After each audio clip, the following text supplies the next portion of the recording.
বিৰতিৰ পিছত আমি পুনৰ স্বাগতম জনাইছো। আপুনি চাই আছে জনমঞ্চ যোৰহাটবাসী ৰাইজৰ মাজত আজি আমি উপস্থিত হৈছো।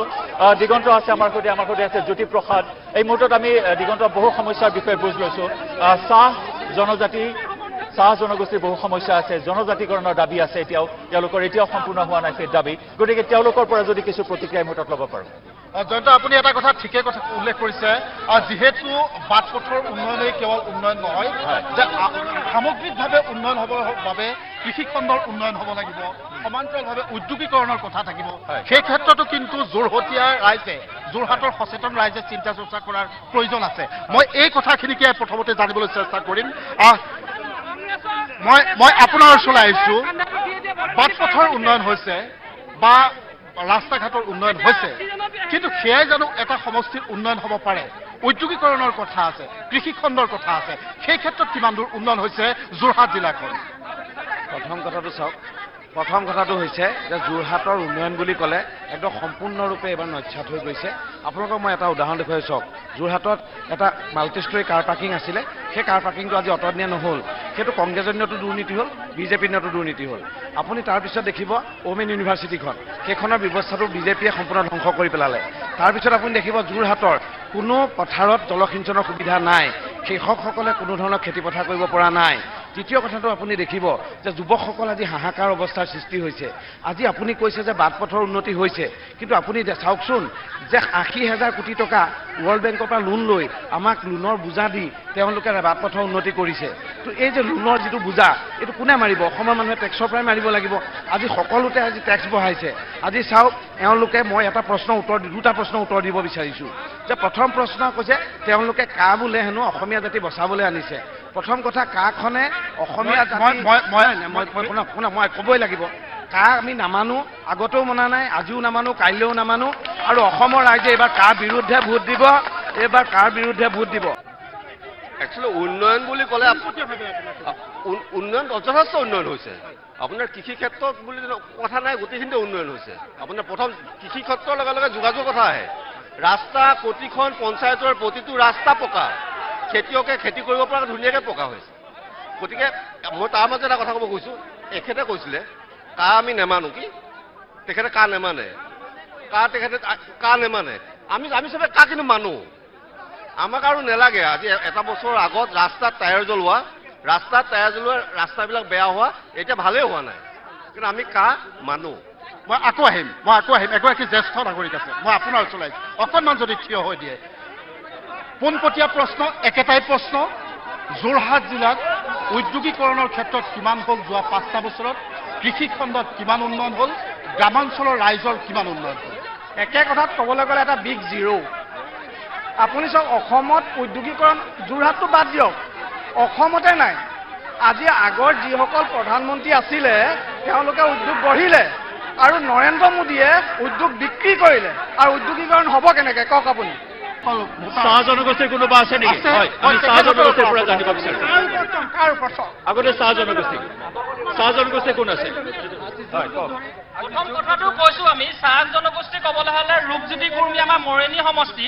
ৰূপজ্যোতি কুৰ্মী আৰু মাকৰ দিনৰ পৰাই যিমান দুৰ্নীতি কৰি আহিছে মৰিয়নি সমষ্টি আমি দেখি আছোঁ। আমি গ্ৰাউণ্ড ৰিপৰ্ট দিম, আমি গাঁৱৰ মানুহ কৈছোঁ। আৰু প্ৰথম কথাটো কৈছোঁ, আজি মৰিয়নি সমষ্টিৰ কথা ক'বলৈ এই ভাড়া কৰা মানুহ মৰিয়নি সমষ্টিত, বেলেগ সমষ্টিৰ মানুহে মৰিয়নি সমষ্টিৰ কথা কৈছে। আমি লজ্জিত হৈছোঁ আজি মৰিয়নি সমষ্টিৰ পৰা আহি পেলাই। ভাড়া কৰা মানুহ আহি পেলাই মৰিয়নি সমষ্টিৰ কথা ক'বলৈ তেওঁলোকে কি জানে? আমি ক'ম। প্ৰথম কথাটো কৈছোঁ, মৰিয়নি সমষ্টিৰ ৰূপজ্যোতি কুৰ্মীয়ে যিমান গাঁও পঞ্চায়তৰ কাম, এই গাঁও পঞ্চায়তৰ কাম আধাহিলা কৰি লাজ লাগি আছে, আমাৰ লাজ লাগে, আধাহিলা কৰিছে। কিন্তু সেই গাঁও পঞ্চায়তৰ ৱাৰ্ড মেম্বাৰসকলে যিমান কষ্ট কৰিছে, বিজেপি চৰকাৰ হোৱাৰ পাছত প্ৰথম আমাৰ গাঁও পঞ্চায়তৰ এবাৰ বিজেপি পঞ্চায়ত হৈছে। ৱাৰ্ড মেম্বাৰসকলে কিমান কষ্টৰে ৰাস্তা পদূলি তেওঁলোকে দিছে। তাৰপিছত ৰূপজ্যোতি কুৰ্মী আহি পেলাই তেওঁলোকে উদ্বোধন কৰিছে। উদ্বোধন কৰাৰ লাজ নাই তেওঁলোকৰ। এইবাৰ আমি দেখুৱাম আমাৰ মৰিয়নি সমষ্টি যিমান আমাৰ কিমান শক্তি সকলোকে দিব লাগিব। আপোনাৰ পৰা আপোনাৰ পৰিচয়টো? মই যুৱ ছাত্ৰ পৰিষদ মৰিয়নিৰ পৰা আহিছোঁ। মই মৰিয়নিৰ পৰা, অসম জাতীয় যুৱ ছাত্ৰ পৰিষদ মৰিয়নি আঞ্চলিক। মৰিয়নিখন হ'ল এনেকুৱা এটা হৈছে, সদায় মাহীয়াৰ চকুৰে চাই আছে। নগা সমস্যাই হওক, হাতী সমস্যাই হওক, ৰাস্তা সমস্যা। মৰিয়নি অঞ্চলতে ধুদৰালিটো চবতকৈ বেয়া।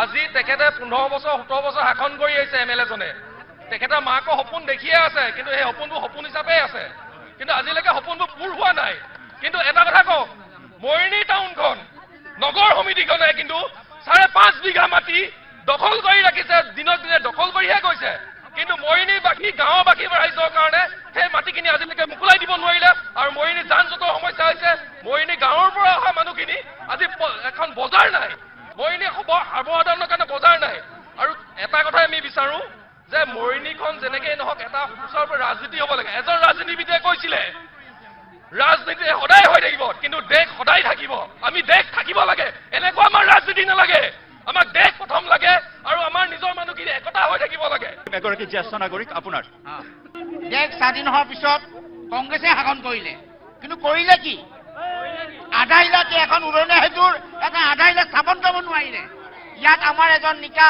ভাৱপূৰ্ণ এজন হৃদয়নাথ গোস্বামীয়ে মই এই মঞ্চতে কৈছিলো কি চেলেঞ্জ মই নাজানো যে এখন আমাক উৰণীয়া সেতুও লাগে কাৰণ নৱলীত যিটো আমাৰ ৰাজ হয় গতিকে আমাৰ হৃদয়নাথ গোস্বামী আমাৰ এখন প্ৰধানমন্ত্ৰী নৰেন্দ্ৰ মোদী আমাৰ অসমখন ইমান ভালদৰে যোৱাত এখন উৰণীয়া সেতু দিলে বিজেপিয়ে উন্নয়নৰ খতিয়ান দিছে কংগ্ৰেছে উত্তৰ দিব ৰাজ্যৰ দলে উত্তৰ দিব আমি সকলোৰে কাষলৈ আহিম লৈছো আন এটা বাণিজ্যিক বিৰতিৰ পিছত আমি উভতি আহিছো আমাৰ জনমঞ্চৰ শেষ অংশলৈ ছাত্ৰ প্ৰতিনিধি আছে আমাৰ সৈতে তোমাৰ পৰিচয়টো মোৰ অংকুৰ বৰা মই দেৰগাঁও সমষ্টিৰ হয় আমাৰ বৰ্তমান চৰকাৰখনে আমাক পঢ়ুৱাবলৈ স্কুল কলেজ স্থাপন কৰিছে কিন্তু আমাক দিবলৈ চাকৰি নাই তেওঁলোকৰ হাতত তেওঁলোকে বাংলাদেশী হিন্দু বাংলাদেশী আনিম বুলি ভাবিছে কিন্তু তেওঁলোকে হিন্দু বাংলাদেশী আনি তেওঁলোকে আমাক দিবলৈ চাকৰি নাই আমাক দিবলৈ খাদ্য নাই তেওঁলোকে হিন্দু বাংলাদেশী আনি কি খুৱাব ক'ত থব যে তেওঁলোকে যে হিন্দু বাংলাদেশী আনিব তাতকে তেওঁলোকে আমাক খাবলৈ দিয়ক আমাক চাকৰি দিয়ক নহ'লে আমাৰ ডিগ্ৰী তেওঁলোকে লৈ লওক নহ'লে আমাক চাকৰি দিয়ক আমাৰ ডিগ্ৰী লওক নহ'লে চাকৰি দিয়ক তদুপৰি আগতে কওঁ আমি কেতিয়াও নামানো মনা নাই আৰু নামানো ধন্যবাদ চাহ বাগিচাৰ সমস্যাৰ কথা কৈছে চাহ শ্ৰমিকসকলৰ সমস্যাৰ কথা কৈছে কিন্তু চাহ শ্ৰমিকসকলক যি এখন অসম চৰকাৰে কমিটি বনাই দিছিল কমিটিখনে 351 টকা তেওঁলোকক দিম বুলি ধাৰ্য কৰিছিল কিন্তু 351 টকা আজিলৈকে নিদিলে তেওঁলোকক SC ৰিজাৰ্ভেশ্যন দিম বুলি কৈছিল আজিলৈকে জনজাতিকৰণ নকৰিলে তেওঁলোকক ভূমি পট্টা দিম বুলি কৈছিল আজিলৈকে ভূমি পট্টা দিয়া নহ'ল চাহ শ্ৰমিকসকলক তেওঁলোকে কৈছিল যে তেওঁলোকৰ যিসকল শিক্ষিত ছাত্ৰ ছাত্ৰী আছে তেওঁলোকক আমি চাকৰি দিম তেওঁলোকক আজি চাকৰি দিয়া নহ'ল 24 ঘণ্টাই বিজুলী নিয়মীয়া কৰিম বুলি কৈছিল চাহ শ্ৰমিকসকলক এইখিনি সুবিধাৰ পৰা বঞ্চিত কৰা হৈছে মই এটা কথা ক'ব বিচাৰিছো অলপ আগত এজনে কৈছিলে যে ইতিমধ্যে ইলেকশ্যন আহিছে গতিকে মজুৰি বৃদ্ধি কৰিছে এটা কথা চাব আপোনালোক আগত যেতিয়া বাইলেটাৰেল এগ্ৰিমেণ্ট যেতিয়া আছিলে তেতিয়া কোনো মাত মাতা মানুহ নাছিল শ্ৰমিকসকলক অকল শোষণ কৰিছিলে শ্ৰমিকক আগত কি কৈছে এজ পাৰ মিনিমাম ৱেজ নোহোৱাকৈ শ্ৰমিকৰ চব মজুৰি দি আছিল তেতিয়া কিন্তু কোনো মাত মাতা মানুহ নাছিল কিন্তু অসমত যেতিয়া বিজেপি চৰকাৰ আহিলে পোন প্ৰথমে একেবাৰতে 30 টকা বৃদ্ধি হ'ল এটা কথা স্পষ্ট আপোনালোক মানিব আৰু এটা কথা শুনিব মই কৈ আছো শ্ৰমিকক মই পোন প্ৰথমতে নিউজ 18ৰ কৰ্মকৰ্তাসকলক এই বিষয়ে সম্বোধন তেখেতক ধন্যবাদ জ্ঞাপন কৰিছোঁ মই কোনো ৰাজনীতিবিদ নহয় মই কোনো AJP বিজেপি কংগ্ৰেছৰ সদস্য নহয় মই যিহেতু দেৰগাঁও সমষ্টিৰ এটা জাতীয় সংগঠন আহোমেন এজন নেতা মই এটা কথা ক'ব খুজিছোঁ বৰ্তমান দেৰগাঁও সমষ্টিত যিজন বিধায়ক বহি আছে তেওঁ এজন মাত্ৰ বাহৰ মহা আমাৰ দেৰগাঁও সমষ্টিত মই কোনো AJP বিজেপি কংগ্ৰেছৰ মানুহ নহয় মই এজন জাতীয় সংগঠনৰ নেতা হয় মই এজন দেৰগাঁও সমষ্টিৰ যুৱক মই এটা কথা ক'ব বিচাৰিছোঁ দেৰগাঁও সমষ্টিত বৰ্তমান যিজন আমাৰ বিধায়ক বহি আছে তেখেত এজন বাহৰ মহা নিচিনা বহি আছে কিয় বহি আছে এটা ৰাস্তাৰ উন্নয়ন নাই এটা পথৰ উন্নয়ন নাই কোনো নিবনুৱা সমস্যাৰ সমাধান নাই আৰু তেখেতে যেতিয়া কৰি আছে এতিয়াও দেৰগাঁও সমষ্টিৰ ভিতৰত এজন যুৱ নেতাই স্বয়ং আঁচনিৰ নামত 30,000 পইচাৰ 15,000কৈ আধা পইচা ৰাইজৰ পৰা লৈছে মৰিনী যাব নালাগে দেৰগাঁও যাব নালাগে তিয়ক যাব নালাগে আপুনি ইয়াৰ পৰা চিধা যোৱক সেই বীজটো চোৱক আপোনাৰ 15 বছৰ 20 বছৰ 30 বছৰ লগা নাই বীজটো 5 বছৰতে বনি গ'ল আপোনালোকৰ কংগ্ৰেছে কি কৰি আছিলে